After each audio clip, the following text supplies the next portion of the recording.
Palliative care centre એનું brief આપી દઉં. શ્યામ ઓન્કોલોજી ફાઉન્ડેશન અમે ટ્રસ્ટ શરૂ કર્યું અને એની અંદર અમે કેન્સર અવેરનેસ કેમ્પ જ કરતા હતા. પછી ચિરાગભાઈ પાસે પેશન્ટ આવ્યા અને એમને ખૂબ તકલીફ હતી.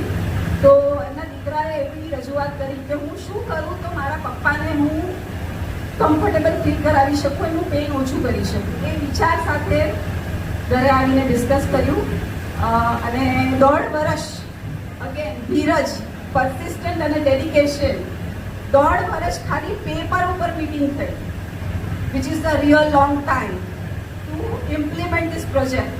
ત્યાંનું ફંડ ક્યાંથી લાવીશું, કઈ રીતે શરૂ કરીશું, ક્યાં જગ્યા, કઈ રીતે એના ઇક્વેશન સેટ કરીશું.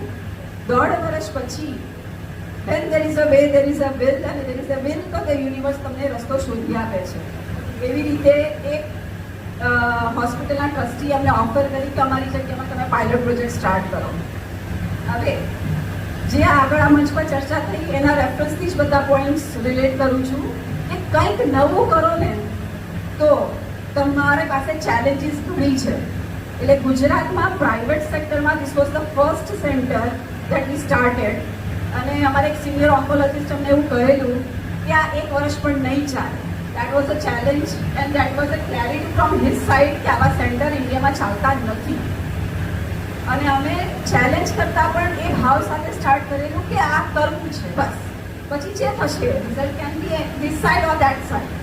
અને સ્ટાર્ટ કર્યું અને ખૂબ ચેલેન્જીસ આવી. એક સમય એવો પણ કહું કે એના દાતાઓનું સન્માન કરીએ છીએ એના માટે હું કહું કે દાતાઓ કેટલા ઇમ્પોર્ટન્ટ છે. એક સમય એવો હતો કે અમારા સ્ટાફને સેલેરી આપવા અમારી પાસે પૈસા નહોતા. અને જ્યારે આવો સમય આવે ત્યારે તમને 1-1 રૂપિયાની જે વેલ્યુ સમજાય ત્યારે ઈશ્વરે મોકલેલો એક વ્યક્તિ સામે ચડીને આવ્યો. કારણ કે અમે ઈશ્વરે સમર્પણ કર્યું કે હવે શું કરીશું, આ કેટલો ટાઈમ ખેંચીશું. ત્યારે ભાઈ સામેથી આવ્યા કે અમારે તમારા માટે ફંડ રેઝિંગ ઇવેન્ટ કરવું છે. અને પહેલાં તો આપણા પેટમાં જ આપણને એવું હોય કે અહીંયા જ આપણે ખોટમાં ચાલીએ છીએ તો અમે ફંડ રેઝિંગ ઇવેન્ટનો ખર્ચો કઈ રીતે કાઢીશું. આ હું બહુ સહજ ભાષામાં વાત કરું છું કે રિયાલિટી છે અને this is what we have been through this time. તો એ ભાઈએ જ્યારે એવું કહ્યું ને કે 2.5 લાખ રૂપિયા ખર્ચો થશે ત્યારે ત્રીજી મિટિંગમાં તો હિંમત હારી ગઈ અને એમને એવું કહી દીધું કે સોરી સર પણ અમારી પાસે 2.5 લાખ રૂપિયા પણ નથી. તેમણે એવું કહ્યું કે તમે એની ચિંતા ના કરશો, ઇવેન્ટ સક્સેસફુલ થાય કે ના થાય 2.5 લાખ રૂપિયા અમે ઊભા કરી લઈશું ને આ ઇવેન્ટ થઈ જશે. અને 2 ઇવેન્ટ દિવસ રાત એક કર્યા, જે અગેન ડેડિકેશન અને persistence which is so important, hard work is so important. 2 ઇવેન્ટમાં અમે લોકો 10 લાખ ઊભા કર્યા હતા અને that was a big start for us. આ એક્ઝામ્પલ અત્યારે એટલે શેર કર્યું ઇવેન્ટ કે ક્યારેક તમારા જીવનમાં ક્યારે પડતી પણ આવે કે પડાવ આવે કે જ્યાં તમારે અટકવાનું છે એવું તમને મહેસૂસ થાય કે હવે આગળ શું, તમને દિશા ના દેખાય, તમને ડેસ્ટિની ના દેખાય, ત્યારે આવા સમયે તમારે ઈશ્વરને યાદ કરવાના. ઈશ્વરના મોકલેલા ભાઈએ તમને હેલ્પ કરીને અમારે 10 લાખ ઊભા થયા. અને દાતાઓનું સન્માનમાં હું એક વસ્તુ કહીશ કે જ્યારે તમે ટ્રસ્ટ ચલાવો ને, અમને કરુણાલયમાં જે અનુભવ્યું છે that we are the actual trustee. અમે ડોનેશન કોઈ પાત્ર આપે છે અને અમે કોઈને એની સગવડ આપીએ છીએ, તો we are the actual trustee. તો ટ્રસ્ટીશીપ શું છે એ અમને આમાં સમજ પડી. તો આપણે પણ આપણું જીવન એવું જ જીવીએ કે ઈશ્વરે આપેલી આપણી જે લાયકાત છે, આપણા ગુણો છે, એ ઈશ્વરની આપેલી સંપત્તિ છે. આપણે એના ટ્રસ્ટીઝ છીએ અને આપણાથી બનતા આપણે એટલીસ્ટ નિયર સર્કલ લઈએ 5, 10, 15, 20, 25, 500 એને જો આપણે સહાય થઈ શકીએ, કોઈ રીતે મદદરૂપ થઈ શકીએ, કોઈનું કાર્ય કરી શકીએ, that is actual trusteeship. So I request each and everyone to be a trustee of your qualities, be a trustee of your dreams, be trustee of whatever circumstances comes in your way to find a way from that. એ તમને ઈશ્વર ઘણી બધી અઘરી પરિસ્થિતિઓમાં મૂકે છે. Okay, આપણા એકલાના જીવનમાં નથી આવતી, દરેકના જીવનમાં આવે છે. એ સ્ટુડન્ટ લાઈફ હોય, એ યંગ કોર્પોરેટ ઓફિસ વર્ક હોય, એ ફેમિલી લાઈફ હોય કે ઇવન આગળના તમારા કોઈ પણ ડ્રીમ્સ હોય, આવા કોઈ પણ સેન્ટર્સ હોય, કોઈ પણ એક્ટિવિટીઝ હોય એમાં ક્યાંક ને ક્યાંક આવે તો ટ્રસ્ટીશીપ યાદ રાખશો કરતા ભાવ મૂકીને તો ઈશ્વર તમારી સાથે છે ને છે જ એ અમે રિપીટેડલી અનુભવ કર્યું છે. અને એટલે એવરી ટાઈમ કંઈ પણ સરસ કર્મ થાય તો અમે બધા સ્ટાફ સાથે અમે ઈશ્વરનો આભાર માનીએ છીએ. અને ઈશ્વરના આભાર પરથી બીજી એક વાત શેર કરીશ કે આપણે કેટલી બધી વસ્તુ ટેકન ફોર ગ્રાન્ટેડ લઈએ છીએ. ક્યારે પણ કોઈ પણ અમદાવાદ આવો તો પ્લીઝ અમારા સેન્ટરની વિઝિટ લો.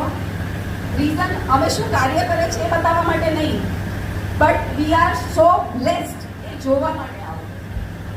એક એક પેશન્ટની તકલીફો તમે જોશો કાં તો એના સ્વજનોની તકલીફો જોશો ત્યારે આપણને એમ થશે કે આપણને તો ઈશ્વરે કેટલું આપ્યું છે અને છતાંય આપણને આટલી કમ્પ્લેન છે. આપણે વ્યવસ્થિત ખાઈ શકીએ છીએ, સૂકી શકીએ છીએ, ચાલી શકીએ છીએ. આપણે આપણા સ્વજનની એવી કોઈ ચિંતા કરવી નથી પડતી જે છે આપણે માનસિક ક્રિએટ કરેલી છે. અને સૌથી અગત્યની વસ્તુ કે તમે તમારા બાળકોને મોટા થતા જોઈ શકો. અમારી પાસે 35, 40, 25 ઇવન 4 વર્ષનું બાળક અમારી પાસે આવે ત્યારે અમે ઈશ્વરને પ્રાર્થના કરીએ છીએ. હું હજી આવા મારી સામે પેશન્ટના મોઢા આવે ને ત્યારે અમે અમારું હૃદય દ્રવિત થઈ જાય. અમે ઈશ્વરને પ્રાર્થના કરીએ કે ઈશ્વર આને મુક્તિ આપે. કે એ જીવનો શું ભાગ તો ના કહી શકાય કારણ કે કર્મની ડાયરીમાં ક્યાંક લખાયેલું છે, પણ એ જીવ એટલી બધી તકલીફમાં હોય છે ત્યારે આપણને એવું થાય કે આપણા હાથ પગ સહી સલામત છે, આપણે ભણેલા ગણેલા વ્યવસ્થિત છીએ, આપણું ફેમિલી સપોર્ટ છે, પેરેન્ટ સપોર્ટ છે, આપણા પરણિત હોય તો હસબન્ડ વાઈફનો સપોર્ટ છે, ભાઈ બહેનનો સપોર્ટ છે. કેટલા બધા સપોર્ટ સિસ્ટમની વચ્ચે આપણે બેઠેલા છે. આપણો સમાજનો સપોર્ટ છે. આટલું સુંદર કામ જે આપણા કારોબારી સભ્ય અને પ્રમુખશ્રીને બધા કરી રહ્યા છીએ એના માટે એક્સ્ટ્રા એફર્ટ્સ જોઈએ. હું અહીંયા બેઠેલાને દરેકને ચેલેન્જ કરું છું કે તમે એક વ્યક્તિ માટે એક એક્સ્ટ્રા એફર્ટ કરી જુઓ. તમને આ કરવા માટે એટલે કહું છું કે અમારા સેન્ટરમાં વોલેન્ટિયર્સ આવે ને તો વોલેન્ટિયર્સ એવું કહે કે અમારે કંઈક કરવું છે, અમારે કંઈક આપવું છે. ત્યારે આટલા વર્ષના અનુભવે એક સેકન્ડ થોડું હસવું માર્મિક અંદર મનમાં આવી જાય કે આપણે કરનાર કોઈ નથી, ઈશ્વર કરાવે છે. પણ અહીંયા આપશો જ્યારે તમને એવું લાગે છે તમે આપી રહ્યા છો, પણ એના કરતાં અહીંયાથી તમે કેટલું લઈને જશો ને એ મેજરમેન્ટ તમે ઘરે જઈને બેસીને રાત્રે વિચારશો ત્યારે પેશન્ટના મોઢાની સ્માઇલ અને સંતોષ જે ઘરે લઈને જઈએ ને ત્યારે એમ થાય કે આમ વિચારે. સારી રીતે ફરીથી રિપીટ કરું છું, આજે ઘરે જઈને ભગવાનનો કાં તો અહીંયા આભાર માનજો. સારી રીતે ખાઈ શકો છો, કોઈ રોકટોક નથી. નહીં તો ડૉક્ટર્સ પ્રિસ્ક્રિપ્શનમાં લખી આપે કે આટલી વસ્તુ નહીં ખવાય તમારાથી. તમે રાત્રે શાંતિથી સૂઈ શકો છો, તમારા સ્વજનો સાથે ફેસ્ટિવલ સેલિબ્રેટ કરી શકો છો. આ બધા આ લોકોના પેશન્ટોના જીવનમાં એ લખાયેલું જ નથી, બધા પાના બ્લેન્ક છે. અમારા ત્યાં એક હસબન્ડ વાઈફ, સોરી હું શેર કરું છું કે આ લાઈફની બહુ ઇમ્પોર્ટન્ટ માઇન્યુટ ડિટેલ્સ છે દેટ વી મિસ. એક પેશન્ટ હસબન્ડ એન્ડ વાઈફ એમને અમારા સેન્ટરમાં પહેલી વાર હોળીનો કલર એકબીજાને લગાવ્યો. અત્યારના અહીંયા બેઠેલા કેટલા લોકો હોળી રમે છે તમને રિયલાઇઝ પણ થાય છે કે we are doing something extra ordinary. આપણા માટે બહુ સહજ છે, પણ આ લોકોના જીવનમાં એ પણ નથી. તો ઈશ્વરનો આભાર પડે ને પડે માનો, ટ્રસ્ટીશીપ કેળવો. અને એક વસ્તુ કે દરેક વસ્તુનું આપણા ત્યાં આગળ સો કોલ્ડ એવું સમાજમાં એક વ્યાખ્યા છે કે કંઈક અચીવ કર્યું તો ગણાય. તમે કોઈ પણ કર્મ કરો છો એનું અચીવમેન્ટ કંઈક થાય તો જ તમે સક્સેસફુલ છો એવું આપણે માનીએ છીએ, ત્યાં કે વ્યાખ્યા બનેલી છે. પણ હું એવું કહું કે આસોપાલવ અને લીમડો બંને ઝાડ છે. ફરીથી આસોપાલવ અને લીમડો બંને ઝાડ છે, વર્ષો વર્ષ ઉગે છે. પણ જ્યારે લગ્નનો પ્રસંગ હોય ત્યારે આસોપાલવનું તોરણ બંધાય અને જ્યારે તબિયત ખરાબ હોય તો લીમડાનો રસ પીવાય. So each and every one is important. તમારે તમારું કામ કરતા જાઓ. ક્યારેક ને ક્યારેક એની સિદ્ધિ લખાયેલી હશે, એ ટાઈમે સિદ્ધિ દેખાશે જ અને એ ટાઈમે તમારું એકનોલેજમેન્ટ થશે જ. અમે 13 વર્ષ પહેલાં સ્ટાર્ટ કરેલું આ સેન્ટર, મને ક્યારેક સપનામાં પણ ખ્યાલ નહોતો કે અમે આ લેવલે પહોંચીશું. અમારી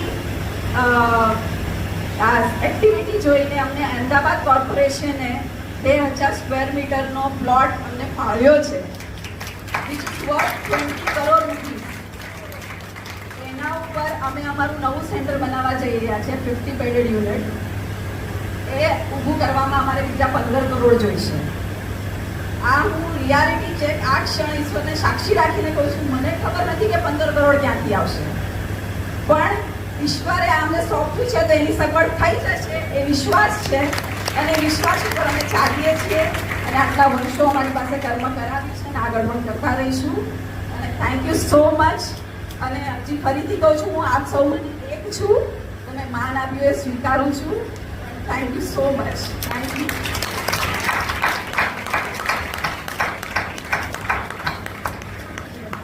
થેન્ક યુ સોનલબેન.